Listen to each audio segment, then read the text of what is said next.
with 63 laps to go.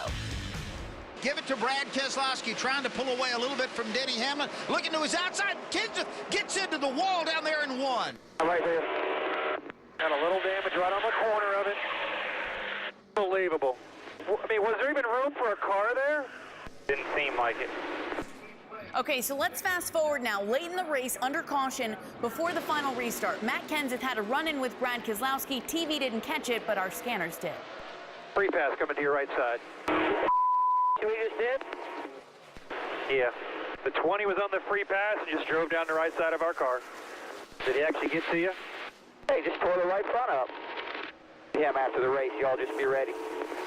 Okay, so on that final restart, Brad lined up behind Denny Hamlin going into one. Brad bumped Denny from behind, causing the 11 to fall back a number of positions on the racetrack. Who shoved me into turn 1 to 2? After the race, Denny waited for Brad Keselowski to come around the track before braking hard in front of him to show his displeasure. Brad quickly retaliated. He just tried to turn you. Get on out of there. He's sitting sideways in the track. Following that incident, here's Brad now going after Matt Kenseth as they come onto pit road. The 2 just wrecked me and I have no seatbelts on. He wrecked 11 and he just came up and wrecked me with no belts on. Tony Stewart's back, y'all. He didn't like it. Backs up to BK following that altercation. Meanwhile, Jeff in the media center, Gordon getting ready to speak, but was watching it all happen on track from a television monitor. Denny, still upset, follows Brad down into the garage. We're turning into the garage, guys. You might want to get down there. Okay, so these two sitting next to one another in the garage when Brad spun his tires trying to get away, leaving burnout marks on the garage floor. So Denny tries to get out of the car, go after Brad, but was held back by his pit crew. You'll see him try to throw a towel at Brad after finally being pulled away. As Kevin Harvick is waiting to climb out and celebrate in victory lane, he's watching all the action unfold from a monitor just outside his race car. And now Brad, walking away from Hamlin, gets ambushed by Matt Kenseth.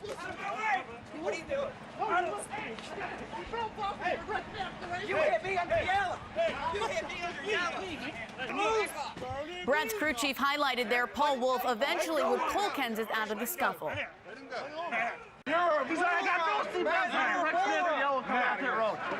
is over, no seatbelts on. Tries right there, tries right there. Chase, boy. That damn Chase is working. I'm not sure I've ever seen a driver, though, win the race to stay in his car where he could watch what was going on a monitor from the garage area. It was that good. I just think Junior's a perfect guy to say that. It's hilarious. He's the only one that could say that. Well, let's give all the drivers involved in the altercation credit. They all spoke to our cameras and explained their frustrations post-race. I think the 20 car gotten back at me on one of the restarts, just a racing deal. I wasn't mad at him, but when the last yell came out, he got the waiver on him when he came by and swung at my car and tore the whole right front off of it. For some reason, after the race, the 11 stopped in front of me and tried to pick a fight. And I don't know what that was all about. And he swung and hit at my car, so I figured if we're going to play car wars under yelling after the race, I'll join too. You know, those guys can dish it out, but they can't take it, and I gave it back to them, and now they want to fight.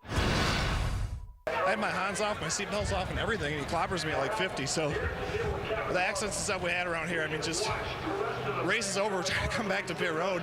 If he wants to come and talk about it like a man, go do that, but to try to wreck somebody on the racetrack and then come down pit road with other cars and people standing around with my seatbelts off, and just there's no excuse for that. He's a champion, he's supposed to know better than that.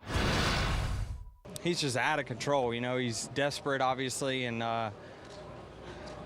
it's either 4 or 5 of us are wrong or he's wrong, because he's pissed off everyone. He went through the garage and cleared out the transmissions and did burnouts in the garage and just acting like a dumbass instead of a champion. So there's the driver's take of everyone involved. We want your reaction. Did the 20 and the 11 have a right to be mad at Brad Keselowski? To a certain degree, yes and no. On the racetrack, I mean, they're battling for the win, battling for as many points as they can get. That's what this chase format's all about. It's raw emotion right now. There's a lot of pressure on the line. Where I have a problem with it, and as a race car driver, I've been on both sides of it. I've been on teams that have a lot of money. At our 47 race team, we have to keep inside a budget. I can't waste race cars. So as I see guys start tearing up race cars, that side of me now learning about it, what Tad Geschichter and Brad Doherty and Jody Geschichter go through as team owners, I don't like that, because for me, we don't have race cars just to wreck.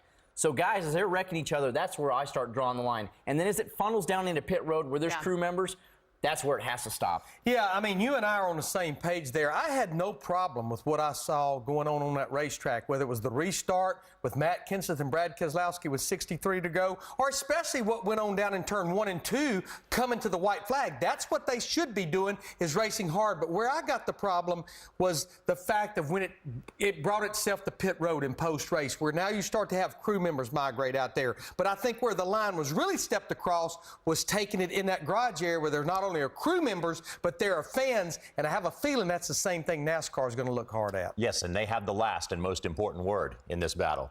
Well, even the drivers that weren't involved in the post-race event certainly had their opinions on what happened.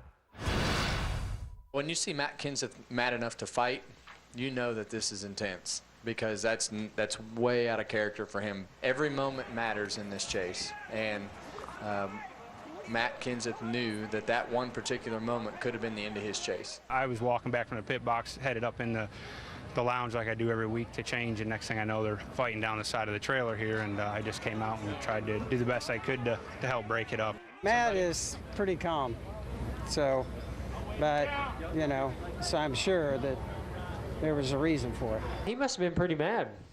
I think Matt is a pretty calm and collected guy, you know, over the years. I mean, he and I have had our incidents, but that was because I was mad. I don't think he was mad at me, and he's never come and tried to put a headlock on me. So we usually talk it out. So obviously there was some built-up animosity towards Brad.